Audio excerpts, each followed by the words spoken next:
The impossible odds. The void of space seemed to tremble as thousands of warships emerged from hyperspace. The Zarvith Empire's armada spread across the system like a deadly constellation, their dark hulls reflecting the distant starlight. Each vessel bristled with plasma cannons and quantum torpedoes, enough firepower to glass entire planets. At the center of this mighty fleet stood the flagship Dominion's Wrath, a behemoth stretching 15 kilometers from bow to stern.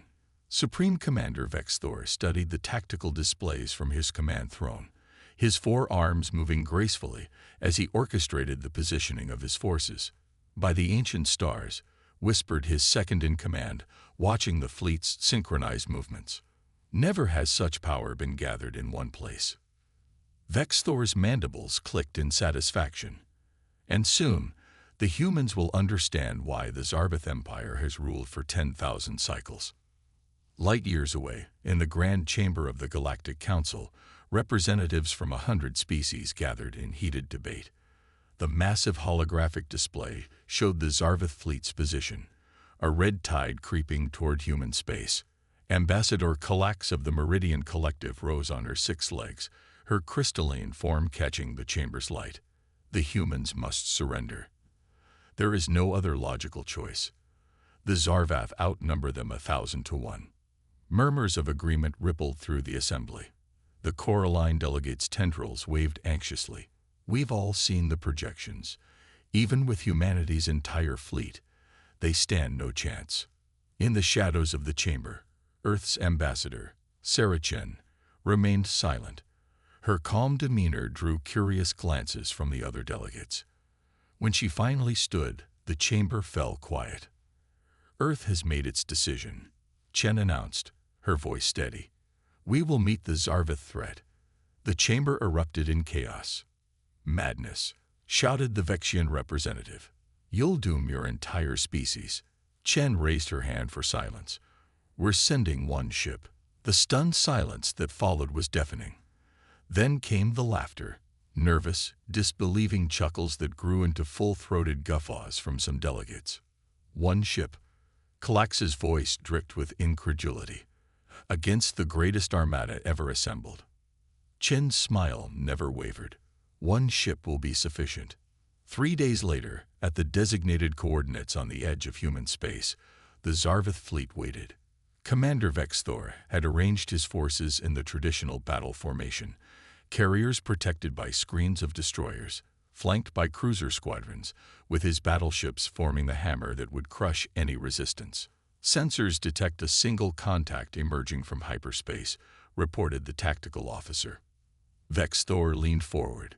Just one. Scan for cloaked vessels. This must be a trick. Negative. Supreme Commander. No other contacts detected within 10 light minutes. The human ship emerged fully into normal space. It was small, barely 300 meters in length, with a sleek, almost organic design that seemed to flow rather than having been constructed. No visible weapons ports marred its smooth surface. Is this some kind of joke? Vex Thor's aide muttered. The human vessel broadcast on all frequencies. This is Captain Elena Rodriguez of the Earth ship Prometheus. You are trespassing in human space. Withdraw immediately. Vex Thor's laughter echoed through the bridge. They send a pleasure yacht to face our armada. Open a channel. Human vessel. Vex Thor's voice boomed across the comm. Surrender now, and we may show mercy. Your species still has a chance to survive as vassals of the Empire. Rodriguez's response was calm, almost casual. I'm afraid that's not an option. This is your final warning. Foolish creatures, Vex Thor snarled. All ships, prepare tow. He never finished the command. The Prometheus began to change. What the aliens had mistaken for a simple hull wasn't metal at all, but a containment field. As they watched in growing alarm, the field shifted, revealing glimpses of something impossible within. A swirling maelstrom of pure energy, contained in ways that defy their understanding of physics. Energy readings are off the scale. The science officer shouted. That's not a ship. It's a mobile singularity. The Prometheus pulsed once, and every sensor in the Zarvith fleet went blind. When they came back online seconds later, the human vessel had somehow repositioned itself at the exact center of their formation. How did they? Vexthor began. Supreme Commander, his tactical officer interrupted, voice shaking. They didn't move through space. They folded it. The Prometheus broadcast again. Humanity learned long ago that true power isn't about having the biggest fleet or the most weapons. It's about understanding the fundamental nature of reality itself. The Silent Guardian. The news of the Zarvith fleet's humiliation spread through the galaxy like wildfire. In diplomatic chambers and military command centers across 1,000 worlds, strategists and politicians struggled to comprehend what had happened. The recordings were analyzed, frame by frame, by the greatest minds of each species. On the crystalline world of Axios Prime, the High Council of Sciences convened an emergency session. Professor Zinthar, the foremost expert on theoretical physics, projected the battle footage onto a massive holographic display. "What we're seeing here defies everything we know about physics," he declared, his bioluminescent patches flickering with agitation. "The humans haven't just advanced their technology, they've rewritten the rules of reality itself." Meanwhile, aboard the damaged Zarvith flagship Dominion's Wrath, Supreme Commander Vexthor stood before the Imperial War Council via quantum communication. The shame of defeat weighed heavily on his shoulders. "Explain yourself," demanded Emperor Krathor, his holographic image towering over the assembly. "How could the mightiest fleet in history be defeated by a single vessel?" Vexthor's mandibles twitched nervously. "My Emperor, what we encountered wasn't a ship in any conventional sense. It was a manifestation of something beyond our understanding." The recording played again, showing the Prometheus casually dismantling the laws of physics. The War Council watched in silence as their proudest battleship was erased from existence. "They called it a reality engine," Vexthor continued. "Our weapons, our shields, our very concept of warfare, all meaningless against such power." Back in human space, the Prometheus maintained its vigil at the border. Captain Rodriguez sat in her command chair, reviewing status reports. The ship's AI, nicknamed Athena, spoke in a calm, measured tone. "Captain, we're detecting increased scanning activity from multiple species. They're trying to understand our technology." Rodriguez smiled. "Let them scan. They'll find exactly what we want them to find." The truth was, the Prometheus represented humanity's greatest gamble. After discovering the theoretical principles behind reality manipulation, Earth's scientists had worked in absolute secrecy for decades.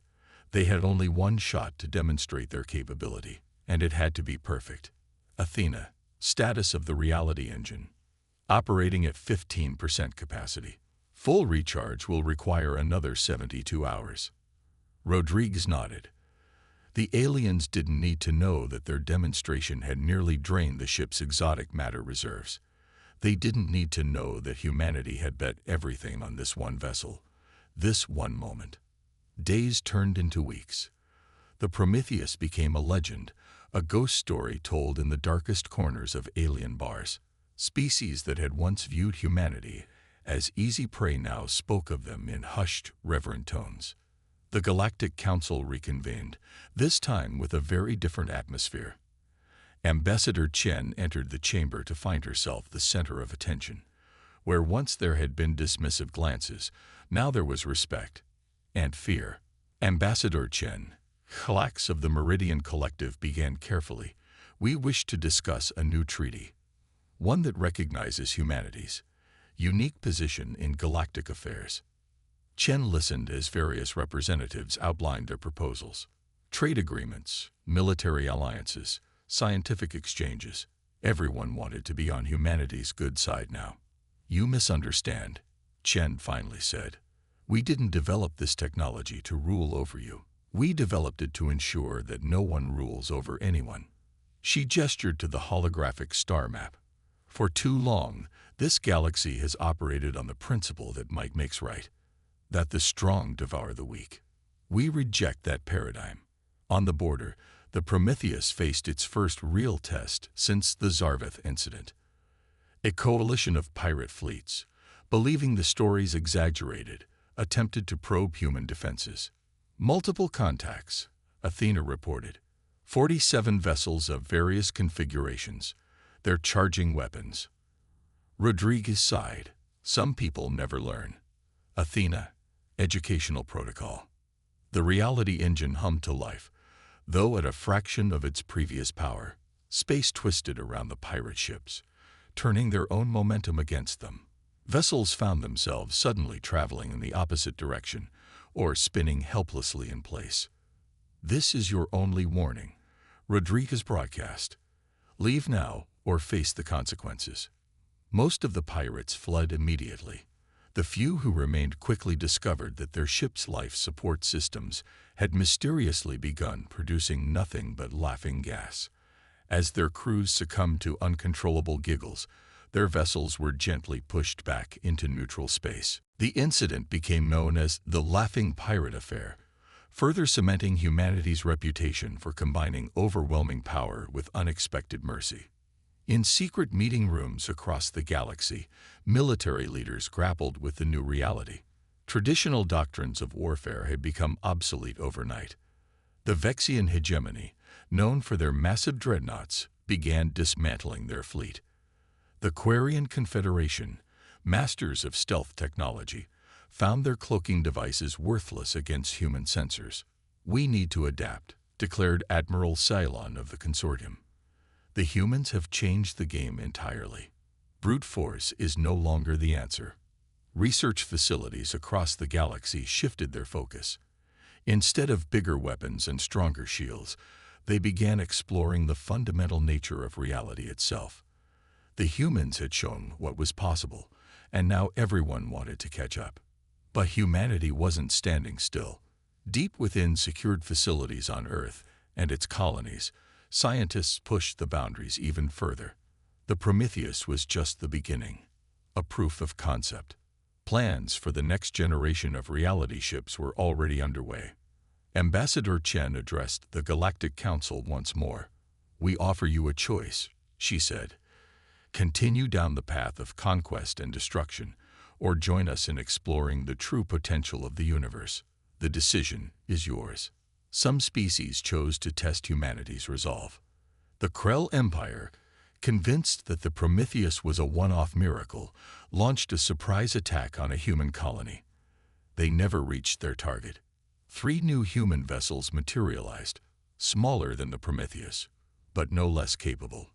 The Krell fleet found itself transported, intact and unharmed, to the other side of the galaxy. It took them 6 months to find their way home, their crews telling tales of impossible geometries and twisted space. The message was clear. Humanity's power was not limited to a single ship or system.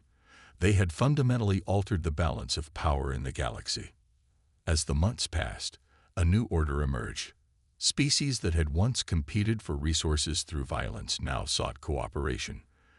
The threat of human intervention kept the peace more effectively than any treaty or alliance ever had. The Prometheus continued its vigil, joined now by sister ships at key points throughout human space. They rarely needed to act. Their mere presence was enough to deter aggression. Captain Rodriguez stood on the observation deck, watching the stars. "We've given them a chance," she mused to Athena. "A chance to be better than they were. And if they choose not to take it?" the AI asked. Rodriguez smiled. "Then we'll be here to remind them why they should." The galaxy had entered a new age, not of human dominance, but of human guardianship. And at the frontier of known space, the Prometheus waited, patient and eternal, a symbol of what humanity had become, not conquerors, but shepherds of a better future. The ultimate revelation. 2 years after the Zarvith incident, the galaxy had settled into an uneasy peace. The presence of human reality ships at strategic locations had effectively ended large-scale warfare. Species that had been enemies for millennia now found themselves negotiating rather than fighting. But peace, as humanity knew well, could breed its own dangers. In the depths of space, far from monitored travel lanes, Representatives from several former military powers gathered in secret. The meeting was held aboard an ancient space station, its location known only to a select few. "This cannot continue," hissed General Krath of the Vexian remnant. "The humans hold us all hostage with their technology. We've become prisoners in our own galaxy." Murmurs of agreement echoed through the shadowy chamber. Admiral Zekthan of the once mighty Zarvith fleet leaned forward. "Our intelligence suggests the humans' power has limits. They cannot be everywhere at once. But striking at them directly would be suicide," countered the Quarian delegation leader. "Not directly," Krath smiled, revealing rows of sharp teeth. "We've been working on something, a way to neutralize their reality engines." The conspirators leaned in as Krath unveiled their plan. For months, their scientists had been studying every scrap of data from encounters with human vessels. They believed they had found a weakness, a resonance frequency that could disrupt the quantum fields the humans manipulated. "One coordinated strike," Krath continued. "Every human vessel, simultaneously. Once their reality engines are disabled, they're just ordinary ships." On Earth, in a secure bunker beneath the Alps, humanity's strategic command detected unusual activity. Admiral Sarah Martinez studied the holographic displays with growing concern. "They're planning something," she told the assembled leadership. "Multiple species, coordinating in ways we haven't seen before." President Chen, recently elected following her successful tenure as ambassador, nodded gravely. "How long until they make their move?" "Based on fleet movements and communication patterns, perhaps days. Certainly no more than a week." Chen turned to the chief scientist, Dr. James Harper. "Is it time?" Harper hesitated. The Prometheus Protocol was always meant as a last resort. Once revealed, there's no going back. "If they succeed in attacking us, there may be no going back anyway," Chen replied. "Prepare for full disclosure." Across human space, reality ship captains received encrypted orders. Captain Rodriguez, still commanding the Prometheus, read her instructions with a mix of anticipation and regret. "Athena," she said quietly, "initiate Prometheus Protocol." Authorization: Rodriguez Omega-77. "Protocol initiated," the AI responded. "All ships confirm readiness." The attack came at dawn, Earth Standard Time. Across the galaxy, hidden fleets emerged from hyperspace, each targeting a human reality ship. They fired their specially designed disruptor weapons in perfect synchronization. The beams struck the human vessels and passed harmlessly through them. "What?" Krath screamed from his command ship. "That's impossible. Our calculations were perfect." As the attacking fleets watched in horror, the human ships began to fade, becoming translucent. And then, the truth was revealed. Every reality ship, every vessel that had maintained peace for 2 years, vanished like morning mist. They had never been truly there at all. From Earth, a transmission reached every corner of the galaxy. President Chen appeared on countless screens and holographic displays. "People of the galaxy," she began, "what you've witnessed today is the final revelation of the Prometheus Protocol. For 2 years, you've lived in fear of our reality ships, but those ships were never real. They were projections, holograms of unprecedented sophistication." Chaos erupted across communication channels as the implications sank in. Chen continued, "The true reality engine, the only one we ever built, has remained on Earth this entire time. A single installation, powerful enough to project the illusion of a fleet across the entire galaxy, powerful enough to manipulate reality itself at distances you thought impossible." The attacking fleets found themselves surrounded by new contacts. But these weren't warships. They were cargo vessels, medical ships, and diplomatic craft from 100 different species, all converging on their locations. "We knew this day would come," Chen explained. "That eventually someone would try to test us, to break the peace we've established.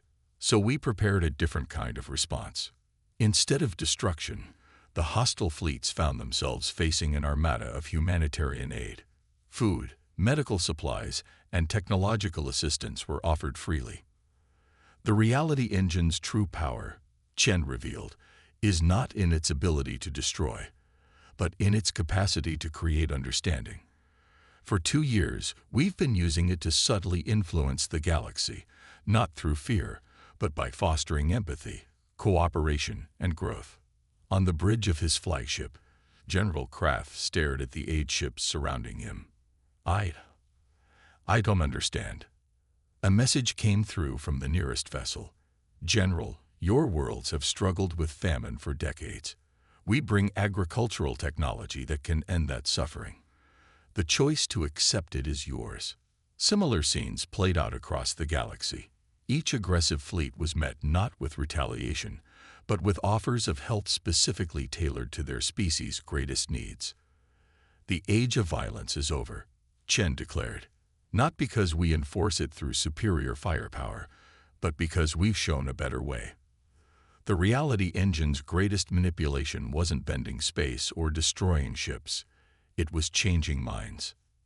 In the Galactic Council, Ambassador Kallax rose slowly.